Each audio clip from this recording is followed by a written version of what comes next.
Don't take it, don't. Don't take it, don't. Don't take it, don't. Don't take it, don't. Yeah, my name is Robin Daly, and I'm the chair and the founder of a UK charity, or not-for-profit, an American, which has been helping people to help themselves, people who have cancer, for the last 20 years. So, my talk today, finding a deeper connection. Buckle up your seatbelts. We're going way beyond the boundaries of conventional care in less than half an hour, so we're going to rattle through this. So, cancer's the best thing that ever happened to me. I would never want to go back to where I was. Crazy talk? Well, people do think this. Of course, most people are desperate to get back to where they were before they got a diagnosis of cancer, but a significant number of people say things like this. How many of you here have heard somebody say something like this? A lot, yeah? A lot. And in fact, how many of you here are somebody who would say this themselves? Quite a few. So, you know, I've noticed the same thing. I've been doing this job for 20 years. A lot of people have said it to me. And about 3 years ago,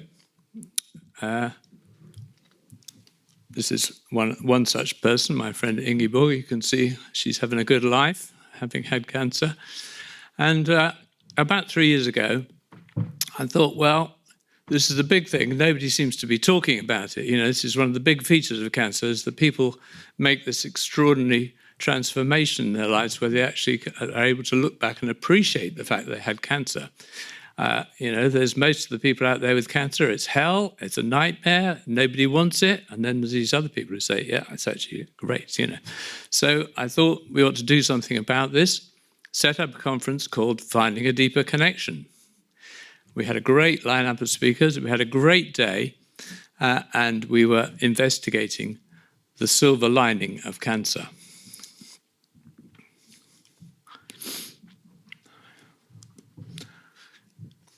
Be here now.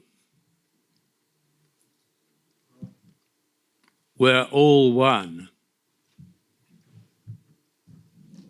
Everything is connected. So we all heard this stuff, yeah? Sounds good.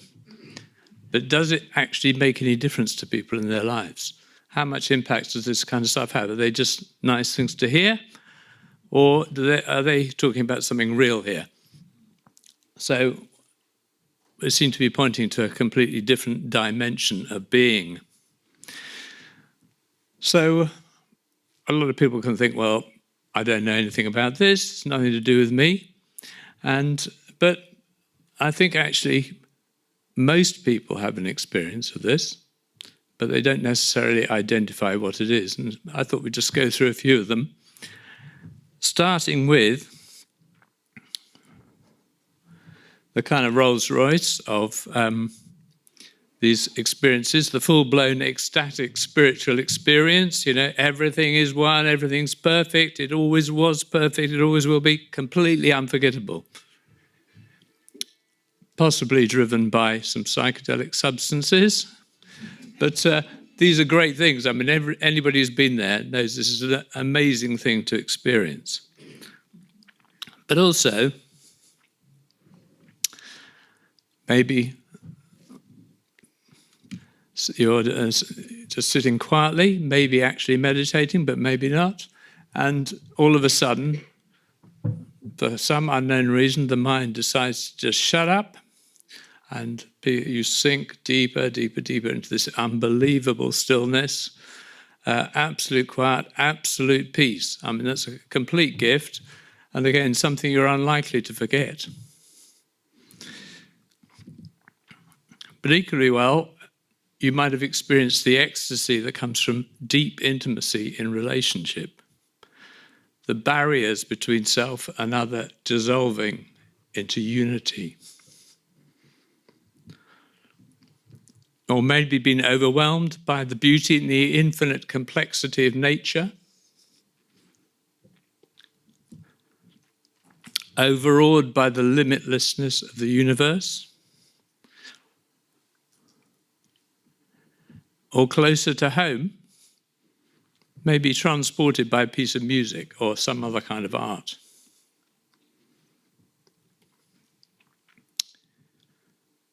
Another experience a lot of people have is performing a complex task that they're completely at one with, they're intuitive about it.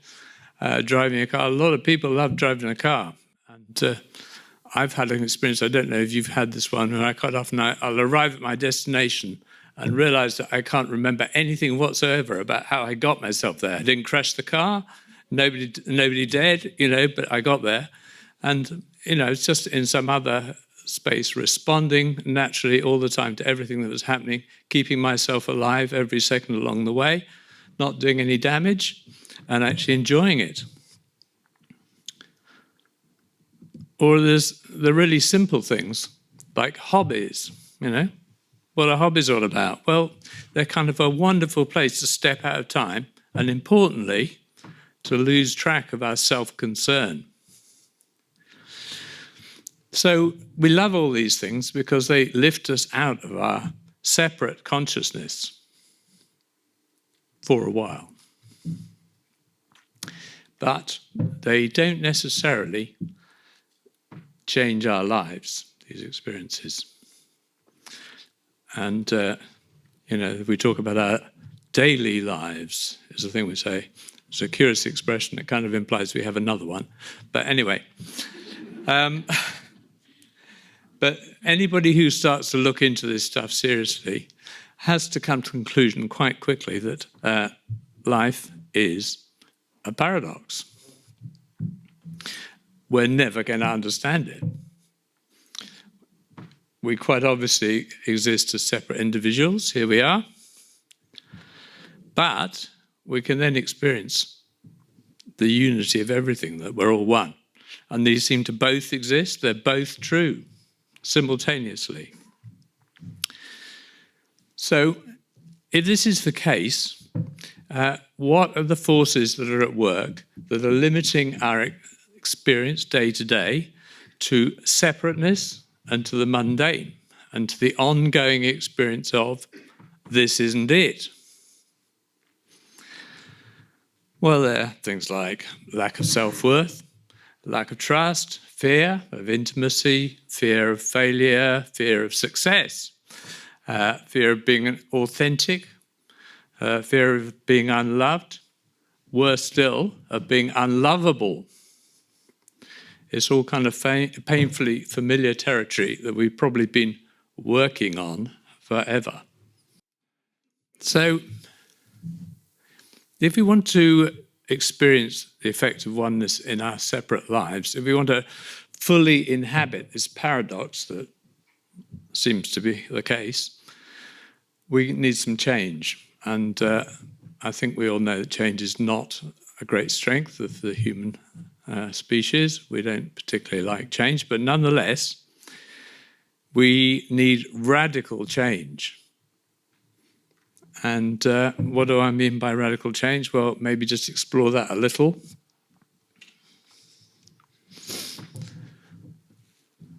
So, it's a different thing, radical change, to improvement. Improvement's good. You can't say anything bad about improvement. But very importantly, no amount of improvement adds up to radical change. So just to illustrate this a little bit,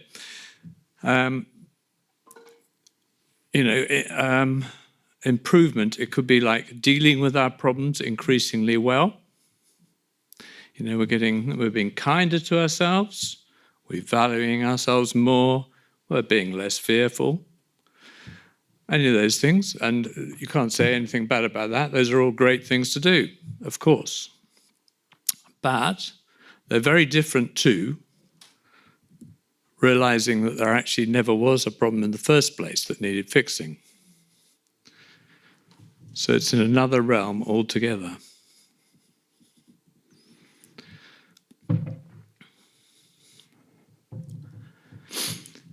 Transformation through turmoil. Now, this is a phrase that was coined by a UK professor who's a researcher. He's a prolific writer, churns out books at an alarming rate. And he is absolutely fascinated by transformation, by radical change, as I just called it. And he's talked to countless people about it, heard all their stories, putting it together, finding out what it means, what are the mechanisms at work. He's delightfully down to earth. I really like him because of that. There's no kind of about him. He's just very straight looking at what's going on. He wants to know. So one of the things that's quite unavoidable in looking at what he's written and the people he's talked to is that this thing can happen to anyone, anywhere, anytime, in fact. Here's a couple of his books, and the Extraordinary Awakenings there has all sorts of different types of trauma that people go through, and it has a chapter on cancer with lots of stories from people who say cancer is the best thing that ever happened to me, but also there's chapters on war or tragic loss or, lots of other scenarios that have an equal impact on people. But the thing that's really striking about it is this feeling, by the time you've heard all these stories, that it could happen to anyone. It's not just the preserve of these guys, It's not esoteric. It's not only for very rare and very special people. It's our birthright as human beings. So, even though life itself is a mystery, a paradox, and it's always going to be, and we're not going to understand it, I do think the mechanism of change is something we can understand. So I want to take a little bit of a look at change.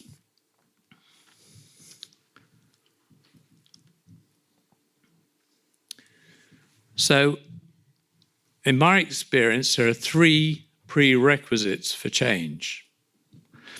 Little QR code lurking in the corner there. Anybody who likes to read a bit about change, beep that with your mobile. You get a little bit of bedtime reading. So this is the first one, and it's kind of fairly obvious one in a way. And that is a desire for change that's greater than the desire to stay safe. So we spend a lifetime staying safe. We can stay safe by being a jolly nice chap.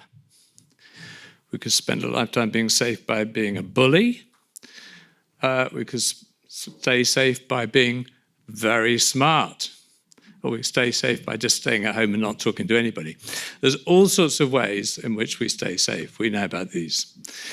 But if we have something that prompts us to be more interested in something different than we are in staying safe, then we're kind of ready. We're in position. The second one, not quite so obvious, but an absolute certainty that I can't do it myself. So this is about the reliance on the model of change. If we're looking at the improvement model is what we get handed over to us by society. This is the one to go for, and it's what we've been working with, and we've been getting there, getting better. The person we want to be is still there in the future. We're working on it. But the thing is, if we still have some faith in that model that's going to get us there, then there's not a lot we can do other than keep going. In fact, put the foot on the gas, really go for it until we get to the point where we realize it's never going to work. Then we're ready for change. And the last one, now this is very important. The one thing about reaching number 2 is it's potentially quite a dangerous place because it could lead to hopelessness. Imagine you've been relying on this model and you've actually given up on it. You could end up in quite a black place if you're not careful, a kind of depression. Wonder whether life's worth having. So this one, a trust that nonetheless it can and does happen, in fact it could even happen to little old me, is a crucial element. And this is where we can help each other, I think. This is where we're talking about it, where people who've been there and have been through this potential black hole, and they've gone out the other side and found out there's a life the other side where you can say things like, cancer's the best thing that ever happened to me. They are very useful people to actually give people confidence, to tell people, come on in, the water's lovely. So anyway, so those three preconditions, you can sort of see how a diagnosis of cancer is quite a good way to accelerate getting to the point. You know, in the case of the keeping safe, there's nothing like a diagnosis of cancer for making you realize that you're totally unsafe. And if you're really lucky, you realize that actually you never were safe, you just dreamed you were. So that's a good position to be in. And if you've got a lifelong project of improvement, which is going to get you there, well, you know, again, a diagnosis of cancer has this way of disposing of one's future quite quickly. But we can see the real importance, though, of that community or the inspiration to go forward from there. And if you kind of put the second two together, you can see that that traditional picture of surrender there, which is like, okay, hands up, I can't do it myself, over to you, universe, right? That's the kind of surrender picture which is there in those two conditions. So, why is it important to speak about this stuff? Well, I think we've demonstrated in the room here that it actually happens to a lot of people. But nobody knows how many. I mean, I don't, but I think it's a lot more than anybody dreams, who were people who would say that thing. But we're not talking about it. Quite typically, people who this happens to, they don't talk to others. They may not even understand what's happened to them. All they know is they see their life completely different to how they used to, and they see it completely different to all the people around them, you know, and it's not unreasonable to wonder if they've gone crazy. Yeah, it's so radically different. So it's really important that we actually bring this out, talk about the mechanisms, talk about the fact that this is a real possibility if you have a horrible situation like cancer. It is the silver lining that makes something horrible into a doorway to something really good. We need people to have that guiding, helping hand of the person who say, come on in, the water's lovely. It's so important. So people are not isolated in this experience. You know, it was mentioned earlier that this can be isolating, actually, just using psychedelics for this. If you don't have people to talk to about it, it's isolating. So I think there are a lot of people around this has happened to, and a lot more it could happen to.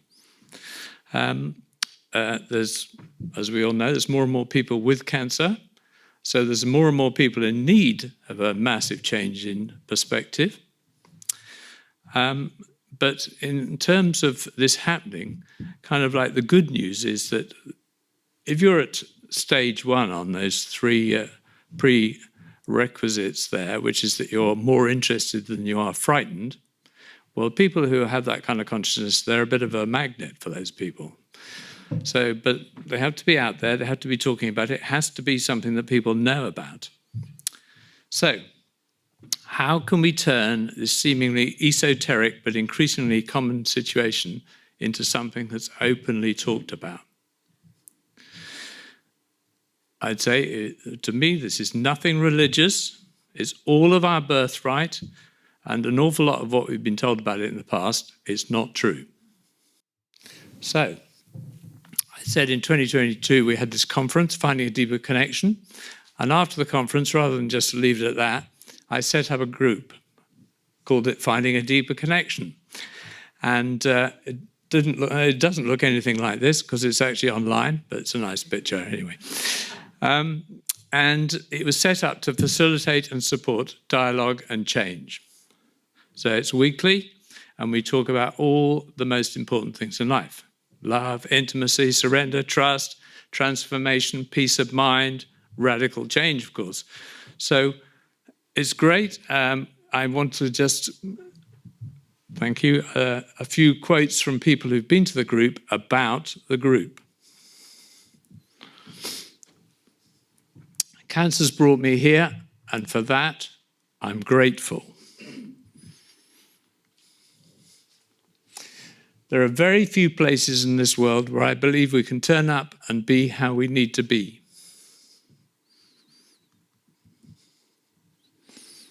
During one session, I had the realization that fear had been ruling my entire life. I can feel the deeper connection with all of life, and this ultimately is naturally very healing and peaceful. I realize I find myself in a world that's nothing to do with cancer, and yet I honor my diagnosis for bringing me here.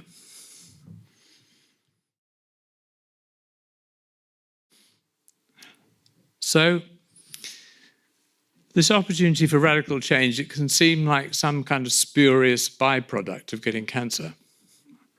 But I have the question, is it actually the single most important aspect of healing that we need to address? Is the deep angst that we experience as humans the biggest single obstacle to our well-being?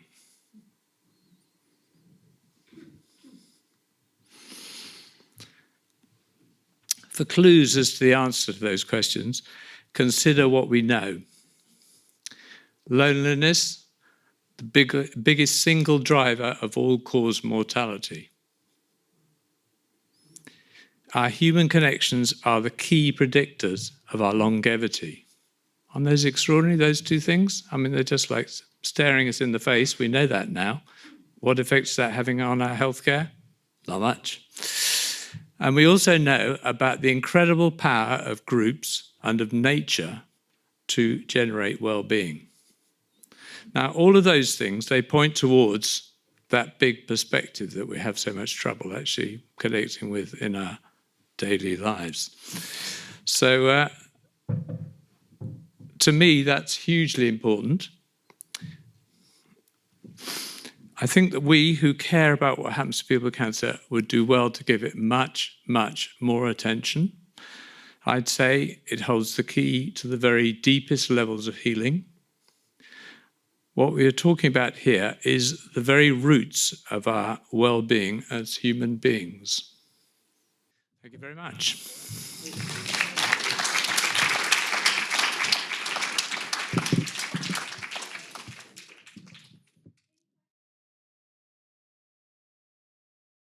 Don't take it, don't. Don't take it, don't. Don't take it, don't. Don't take it, don't. Don't take it, don't. Don't take it, don't. Don't take